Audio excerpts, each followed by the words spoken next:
In today's lesson, we are going to go over what is called linear regression. And that may sound a little different, but if we break it down, linear is things that we've been working with a lot: linear equations, linear inequalities, graphing, lines, and all that kind of stuff. Linear means line. And then regression, if you've heard that, to regress kind of means to go back. And so the a general idea for this lesson is going to be kind of to go back to the line. And that may not make much sense now, but as we go on to it and through it, you will see what I mean when I say go back to the line. So this is going to be 4-7, I believe, in our notes. The last thing we cover for this unit 4 in linear equations and inequalities.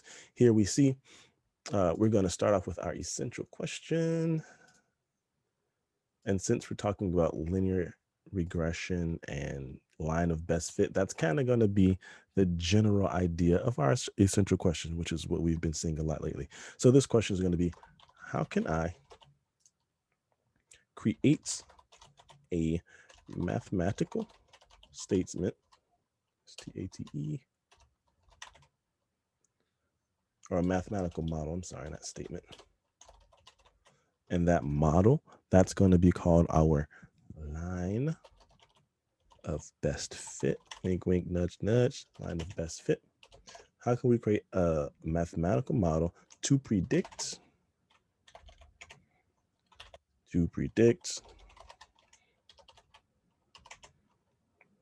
unknown values for a data set?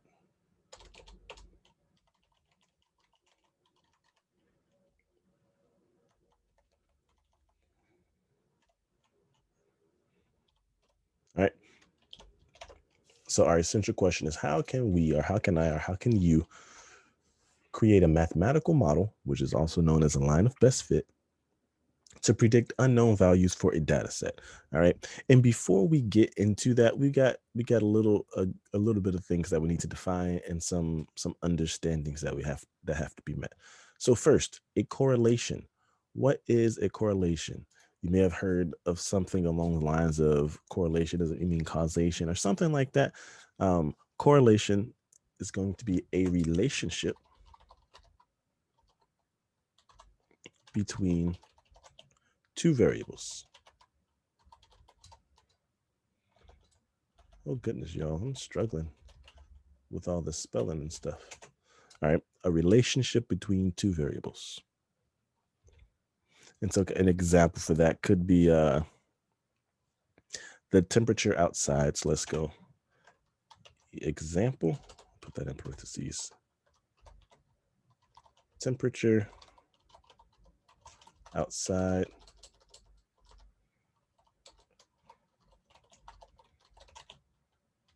and ice cream sales, how those two things are related. Or if you want to get even more relevant than that, since it's kind of cold outside, since it's cold, you're probably not going to see much in the way of ice cream sales. One thing that really is impacting us, another example would be, let's close that one off and make another one. X, COVID-19 cases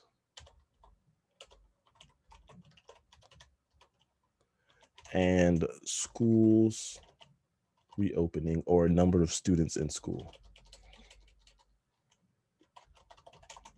or amount of people in school. All right. So if we have a super high number of COVID-19 cases, of coronavirus cases, we're not going to have very many people in the school, because that's going to be shut down. But if we have a low number or no number of the COVID-19 cases, we're going to have a high number of people in school. Those two things, COVID-19 cases and number of people in the schools, those have a correlation because there's a relationship between those two things. Okay. So we have a couple of ways we can have a correlation. We can have a positive correlation. That's going to be when one variable increases, so does the other.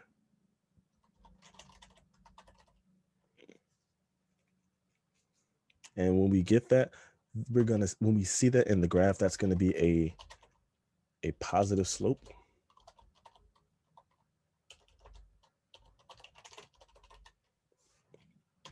Then we have a negative correlation, and that's when one variable increases, the other decreases. And so if you think about actually both of those examples I just gave, the temperature outside and ice cream sales, the hotter it is, the higher the temperature outside, the higher that number is, the more ice cream sales you're going to have. So that's going to be a positive correlation. That's going to have a positive slope when you look at it. And then the next one, the COVID-19 cases and amount of people in school, the more COVID-19 cases we have, the less people we will have in school. So you guys think back to how the school year started. There was nobody in school because we had a lot of cases, and then we had a drop in cases, and some students went back, and then things were doing well, and there were less cases, and some more students went back. And then all of a sudden, we had a whole bunch more cases, and then, cases went up, amount of people in the schools went down. That's what that's going to look like, and that is going to be a negative slope. All right. And let me change this box. I don't like the size of this one. There we go. All right, so then we have a correlation, and then we have two types, positive and negative. Positive correlation has a positive slope. A negative correlation has a negative slope. And then we have this thing that's called a correlation coefficient. Correlation coefficient. And this measures the direction and the strength. Oops. And the strength of the linear association between the two numeric values. So it measures how tightly are these numbers clustered together, and then whether they're going up or down. And we'll go over the strength more as we go through this. And you know what? I think I'm going to change these colors because I'm going to be using those colors. So let's go with a actually let's write it out so I can have the same colors throughout.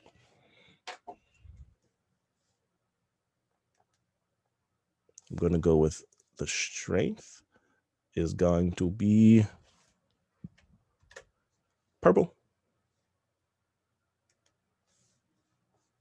There we go. Goodness, STRE. Oh gosh, that's rough looking. Strength. I'm sorry, this part is taking so long. Maybe I'm not going to write it out. This is not working. Just kidding, you all. The writing slate doesn't want to behave. But this will be strength, and I'll just underline it in the colors that I want to use.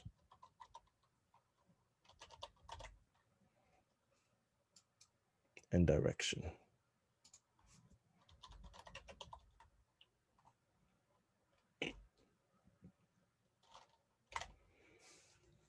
All right. So the direction is either going to be positive or negative. So that's kind of like our slope.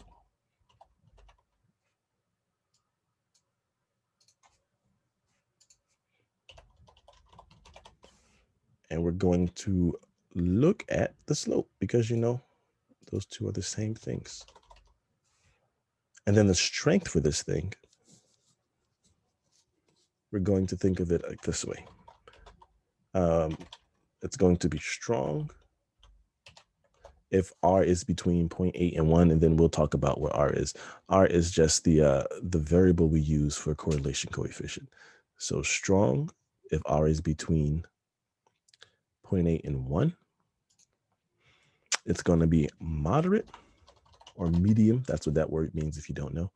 If R is between 0.4 and 0.8, and then we're going to have a weak correlation if R is between 0 and 0.4. If R is 0, then there is no correlation, okay?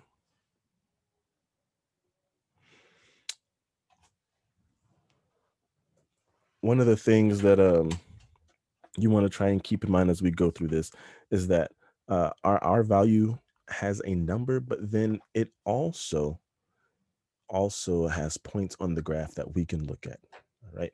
And just a reminder, we have our strength is going to be in purple. And then we're going to have our direction in this pink color. I've been using pink for my slope a whole lot. And so that's how I'm going to continue using it to keep that the same. All right, so let's look at a couple examples and let's classify what these things look like. When we're looking at whether something is strong, moderate, or weak, we're going to be looking at the clusters of dots, okay? How close are these things packed together? So the correlation coefficient, let's see, how close are the points? So when we look at these things down here, variable A and variable B, because these are between two variables, these things are pretty tight, pretty close, okay? And they're all genuinely going up this way. Oops. All generally going up. And so since these are all going up, this here is going to be positive. I'm not going to write the whole thing out. Positive. And since they are all really, really close together, this is going to be a strong correlation. All right, positive and strong. Now, if we look at this next one here, this one isn't as easy as the first one because these dots aren't nearly as close together, but they start up high, and then the first dot is up high, and then the last dot is down low. Goodness, I'm struggling with these lines today. Ooh, that's supposed to be a straight line. You guys get the idea. This one's going down. And so since this is going down, this is going to be, I lost my cursor. There we go. This is going to be negative. And then these dots are relatively spread far apart. This is going to be weak, okay? The dots aren't close. They aren't clustered. It's going to be weak. Now, when we look at this next one right here, this one here, we see that the dots, they almost look like the exact opposite, the mirror of the one we just did. They start low. They aren't really all together, but the first one we see is really low and far to the left. And the last one we see is up and far to the right. So this is going to be a positive correlation, all right? And then these are also spread out quite a bit, and this is going to be weak. I'll let you guys do this one. I'm pretty sure you guys can see how this one is moving. And I think I will save the rest. So I did 3 to help you get you guys going. You do 3 before you turn it in. And if you're struggling with trying to figure out how to do these things, definitely come back, ask a question, we'll get you going. Next part, our line of best fit. Our line of best fit, if you look up here, our essential question says, how can I create a mathematical statement or mathematical model, which is our line of best fit, to predict an unknown value? That's going to be the definition of our line of best fit. A model that we can use to predict values and whatnot. And so how are we going to find our line of best fit? The way we're going to do this is going to be the same way we've done. If you think back to our last set of notes, 4-6, and I apologize, there's a helicopter outside right now. But if you think back to our last set of notes where we had to find or write our equation when given 2 points, we did those steps in Desmos. We're going to do, for the most part, the exact same thing in Desmos. And that's what these first things say, how to find the line of best fit. We're going to do this stuff, all this stuff here. Our first step in line 1, we're going to click on the sign, choose a table. Then we're going to type our points into the table. And then after that, in the next line, we're going to type the Y1, the tilde squiggle thing, MX1 plus B. And then we'll have our B and our M. Except this time we're going to be looking at different things as opposed to our M and our B. So let's look at an example. Example 1 says, prepare a scatter plot for the following data. Determine from your graph whether there is a correlation, direction, and strength between the number of hours spent in the mall and the number of dollars spent. That's our first part. And then the second part says, find the line of best fit for the data. All right. So to save you all some time, I've already gone ahead and entered these things into Desmos. And I've shared it with you. It should be in the folder underneath this set of notes. First thing I did was I came up here, I hit the plus sign, and I came down to this table. I clicked table, it gave me this, and I entered all these points one by one. Once you have that, that's like the first step. Once you get that, that's the hardest part of this entire thing. Once you have that in there, we're going to do what we've done previously, and we are going to type in this y1 tilde m x1 plus b. Okay, and just a reminder, I know a couple of students were confused about this, and I mentioned it in our last class. We're typing x1 and y1 because these are the things we have in our graph, x1 and y1. So we want to have our x1 here typed and our y1 here typed. Okay, so now that we have these points typed in, hey, Mr. Williams, I can only see 1 point on this graph. Great point. I'm glad you said that. What we can do to fix that is on Desmos. You see down here, we have this zoom fit thing. We're going to click that. And here we have it. Desmos has zoomed out and it's put all of the important stuff on the screen for us to see.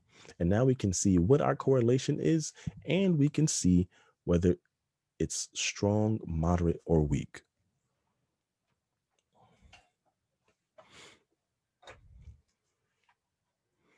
So looking at this, we see that this thing is going down. Desmos gives us our line, so we don't have to do much guessing there.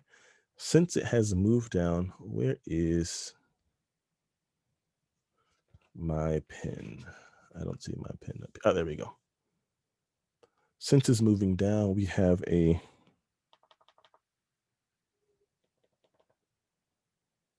correlation or direction that's going to be negative. All right. And then, I don't know why I underlined it. I don't need to underline it. It's also going to be a weak correlation. And the reason I can see that it's a weak correlation is because these dots are spread apart. These things aren't close together at all, maybe except for these two, but these things are really spread far, far apart. And we can also look here. You see, we have this R value. This tells us we can look at the graph and see that it's weak. But if you think back or look back to up above, if R is between 0 and 0.4, it's going to be negative, or it's going to be a weak correlation. And this R is negative, so that tells us the correlation is negative, the direction is negative. Then it's less than 0.4, between 0 and 0.4, so we know there's going to be a weak correlation. And so our next part of this question was to find our line of best fit. Okay, to find our line of best fit, we're just going to write it out in the in our equation form, y equals mx plus b. And to do that, it gives us our m and it gives us our b. So all we got to do is just write that stuff out. So we have a y equals, and I'm not going to change colors on this one as much because our slope isn't super, super important. Our m is negative 2.28,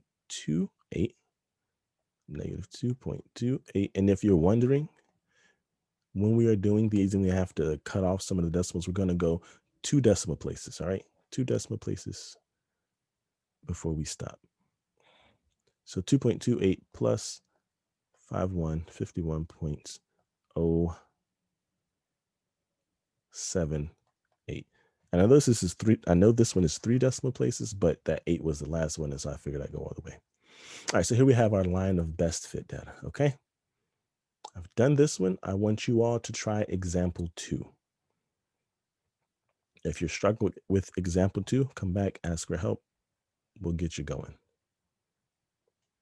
The next one I'm going to do is to show you all how to do line of best fit predictions.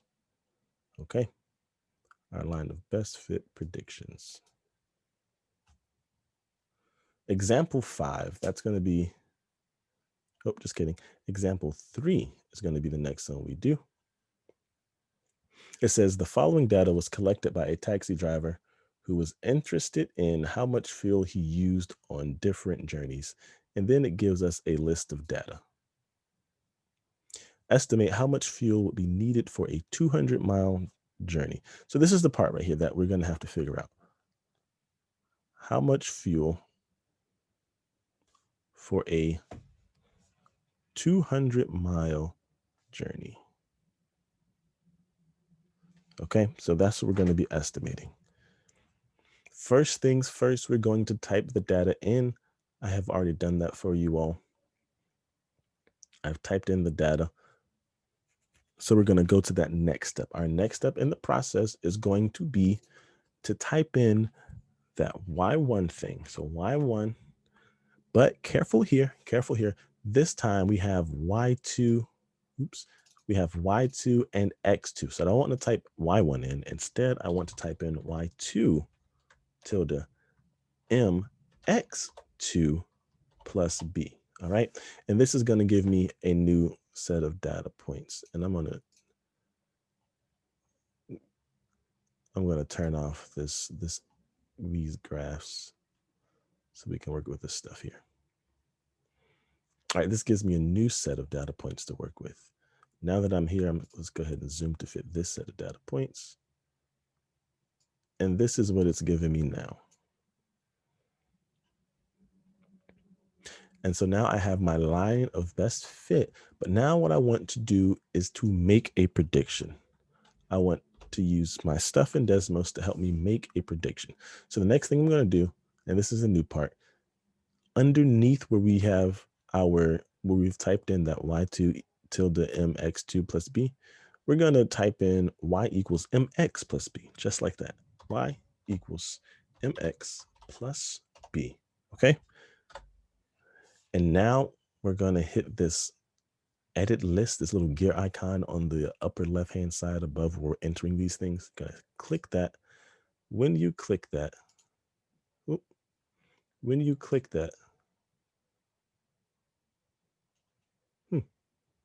not giving me the thing I'm looking for. When you click that though, it should give you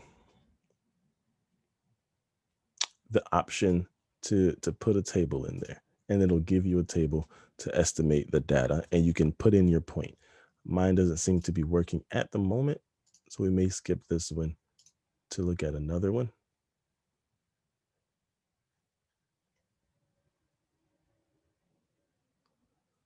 Yeah, we'll probably skip this one, and then I'll come back to this one later so you all can see this one. But for now, let's go ahead and skip this first part.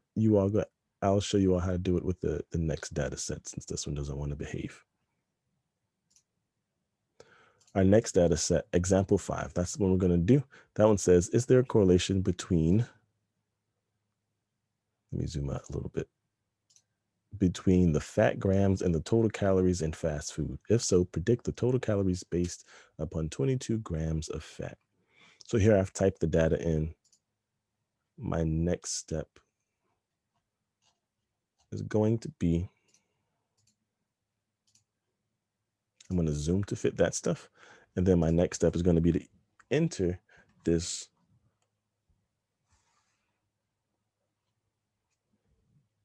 equation, y1 or y3 in this case. See how this is y3 and x3? I'm going to enter y3 tilde mx3 plus b. And this gives me my rough estimate. And now I'm going to go to my next thing and enter y equals mx plus b.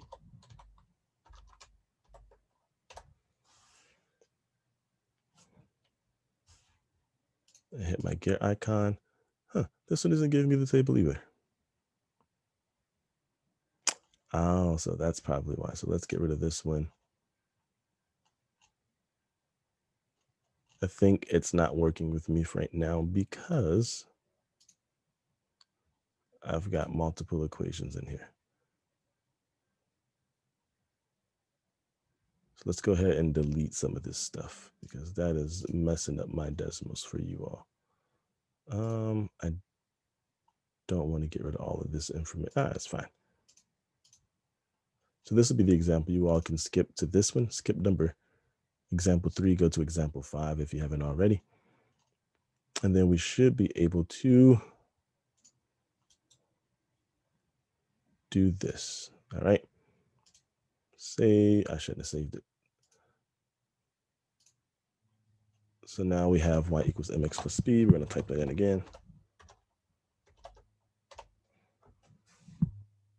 And see, now we get this table icon. So when we just have, we type in our data, we type in the y1, y2, y3, whichever thing the stuff in your table says, your tilde mx3 plus b. You hit enter, and once you hit enter, you're going to type in y equals mx plus b. And when you type that in, after you type that, you're going to come up top, hit this gear icon, hit that gear icon, and then it'll give you this option to convert to table. That's what we want to see. When we convert to table, it gives us a list of tables or a table, and we're going to input the data we want. So this says predict the total calories based on 22 fat grams. So 22, we're going to enter that. And this says 429.17. So that is our prediction. The total calories based upon 22 fat grams will be 429.17 calories. All right. And so as you guys have seen, it's really easy to make a mistake and kind of lose track of your data. Make sure you're once you have the answer to one question, you can save it and open up another one, or make sure you delete it or something so you're not confusing Desmos, and it'll give you your answers. All right. So type in your data. Once you've typed in the data points, you're going to do the Y1, or in this case, my case, Y3 tilde MX3 plus B, hit enter. And then you're going to type in Y equals MX plus B, click on your gear icon, convert to table, and then enter your value. Okay. That's how we're going to do this. This is going to take some practice. And so there are a few more questions in here, 2 more questions in here for you all to practice while you work on this stuff. Go ahead and practice it. If you need more help with this, come back, ask, because this can be confusing. Okay. And then we'll work on the classwork together tomorrow. And if you finish early, we'll work on it today.